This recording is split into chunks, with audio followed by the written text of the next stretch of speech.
Aims and objectives. First, to assess the role of color Doppler ultrasonography in diagnostic evaluation and characterization of cervical lymphadenopathy, and to propose a cutoff value of each of the Doppler indices and find out the most accurate parameter in differentiating among various etiologies by correlating with histopathological findings. This prospective study was conducted after taking approval from Institutional Ethical and Scientific Review Committee in Department of Radiodiagnosis, MGM Medical College, Indore, comprising of 120 patients.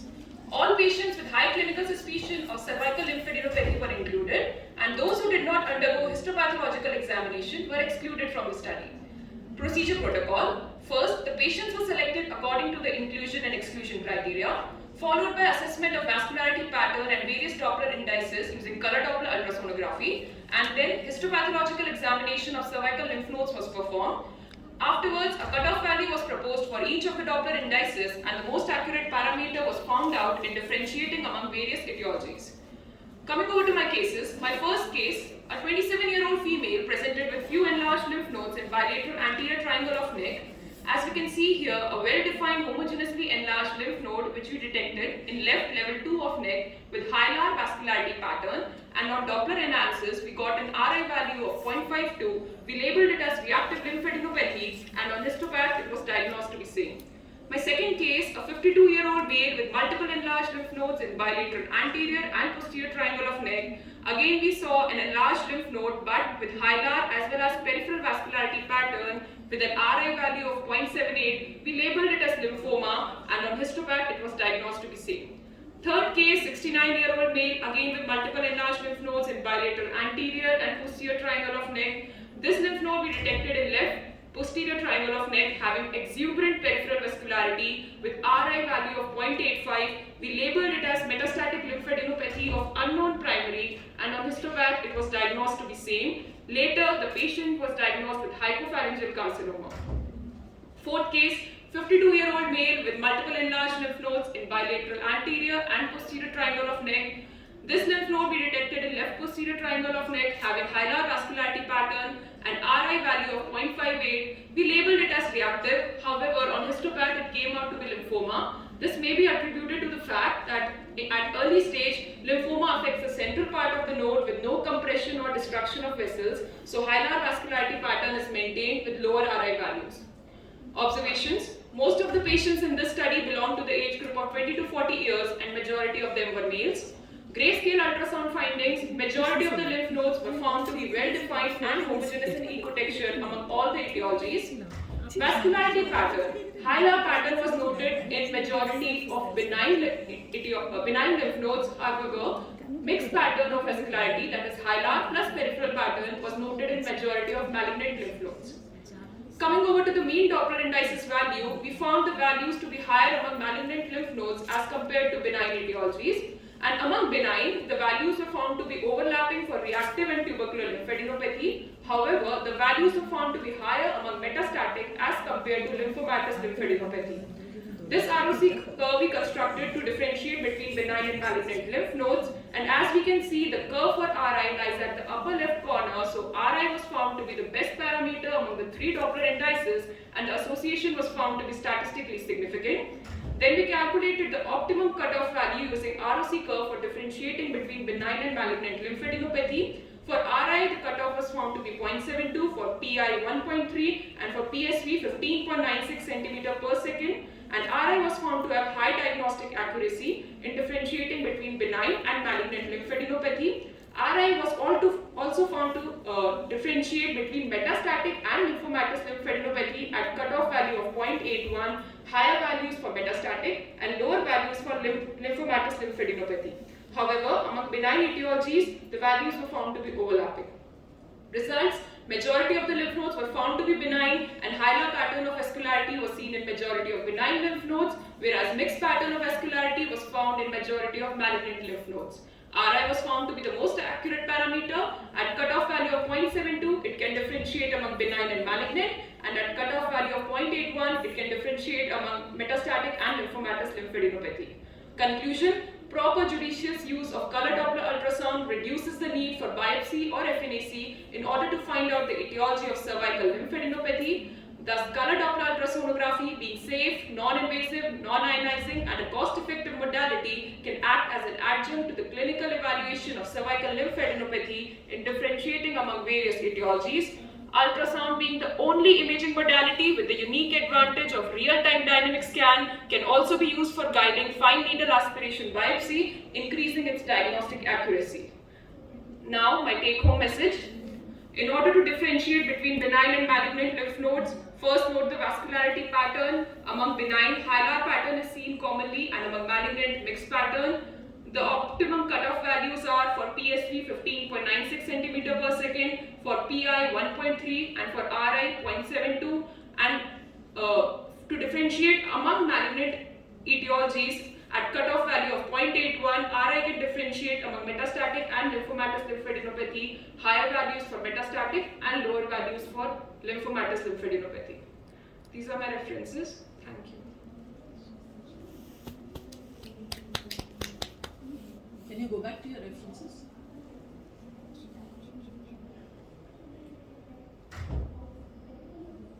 So was there any other similar study? Yes, ma'am, it has been done. Ma'am, the 2011 study?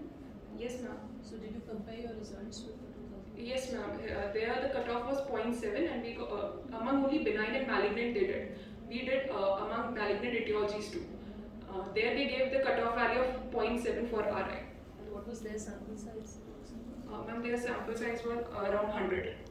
So similar to? Yes, ma'am. Did you try elastography in any of these? No, ma'am. I'd like you to explain the high resistive indices pathophysiology Ma'am, actually, in malignant. yes, ma'am. Ma'am, when the tumor cells infiltrate the lymph node, they replace the fat and they start compressing and destructing the hilar vessels, thus increasing the resistive index.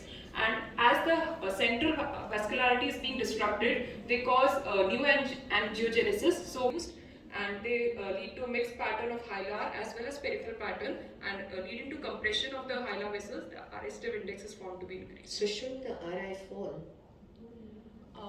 New angiogenesis. So shouldn't the RI fall? What is the reason that RI increases? Ma'am, first the tumor cells infiltrate the lymph node only. Later, at a very later stage, they cause extra capsular invasion. So first there is limited space within the lymph node. So first they lead to compression and destruction of the hilar vessel. So we found the resistive index to be increased. Just my thought. That's it. It's initially that you have a raised RI. Then when it infiltrates completely, the RIs fall. Did you find any cases where that happened? Ma'am, there ultimately leads to necrosis and later stages. So did you have any case? I mean, you have taken a sample volume there. Did you have any case where you found that the RI was low also? Ma'am, I didn't find. Sorry. Okay, thank you. Thank you, doctor. Our next our next presenter is Dr. Aksha.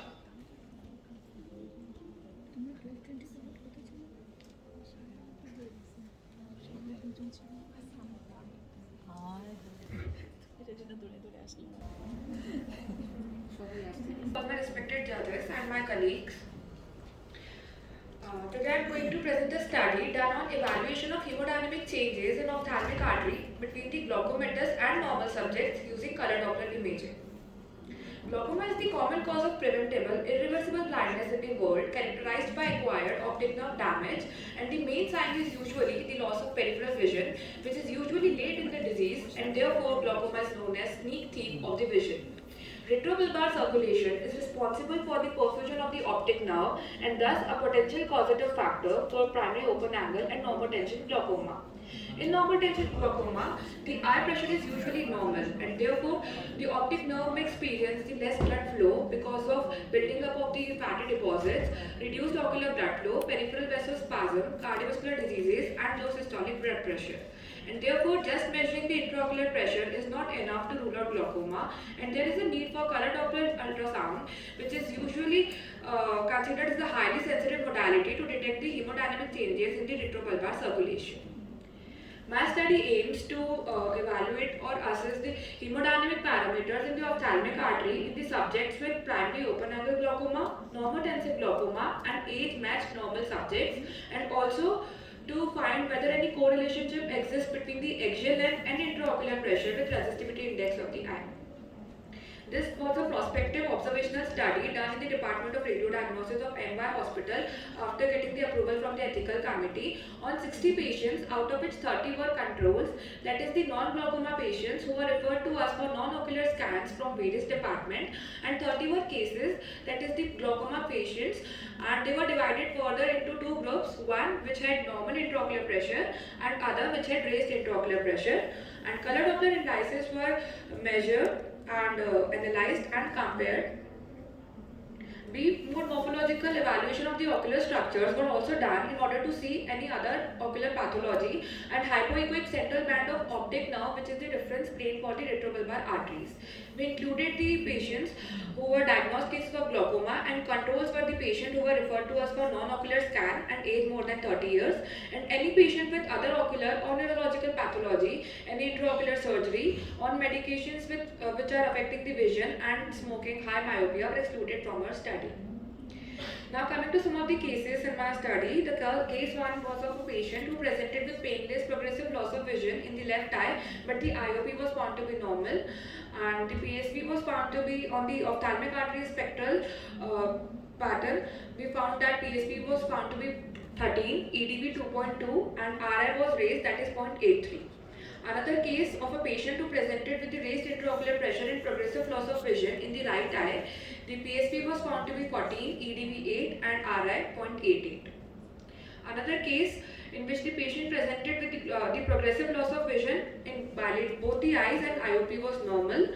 The PSV was found to be 23, EDB 3.3, and RI 0.84 in the right eye, and PSP was found to be 0.26, 26, EDB 5, and RI 0.78 in left eye. The case 4 is of a non-glaucoma patient with no ocular complaint, and PSV 38, EDB 9, and RI was found to be 0.67, it was within normal range. So what we observed was that 60% patients in our study were female, and most commonly affected age group was between 50 to 60 years. And among the 30 patients in the control group, all of them showed normal resistivity index, and among the 12 patients in the normotensive glaucoma group, 8 patients showed raised resistivity index, and among the 18 patients with primary open angle glaucoma, majority of them, that is 15, showed increased resistivity index. Comparing some of the mean of the various parameters among the group in the which the patients have showed normal resistivity index and the group showing raised resistivity index, the axial length was nearly similar in both the groups. The intraocular pressure was significantly higher in the patients which showed increased resistivity index, and peak systolic and end diastolic velocities were significantly reduced in the patients who showed normal resistivity index. So most commonly affected age group was between 50 to 60 years with slight female preponderance, and in glaucoma we found that hemodynamic factors of the eye were significantly altered.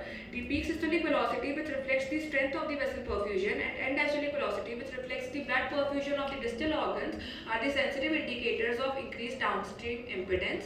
Resistivity index is considered to reflect the vascular resistance peripheral to the location where it is measured.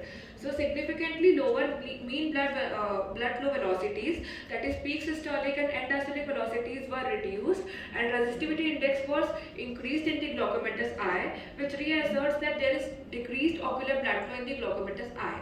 However, there was no significant association found between the axial length of the eye and the glaucoma.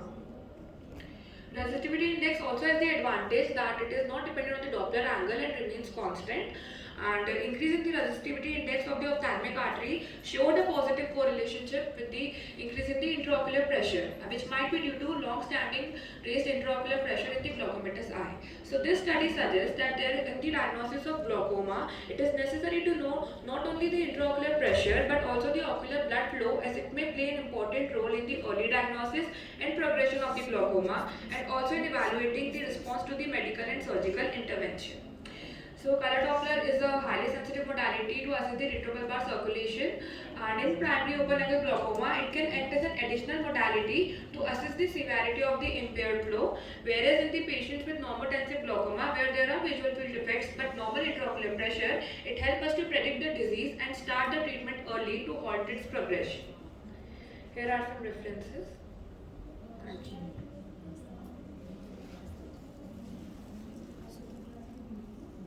I'd like to know, did you standardize where you're going to put your Doppler samples? Nearly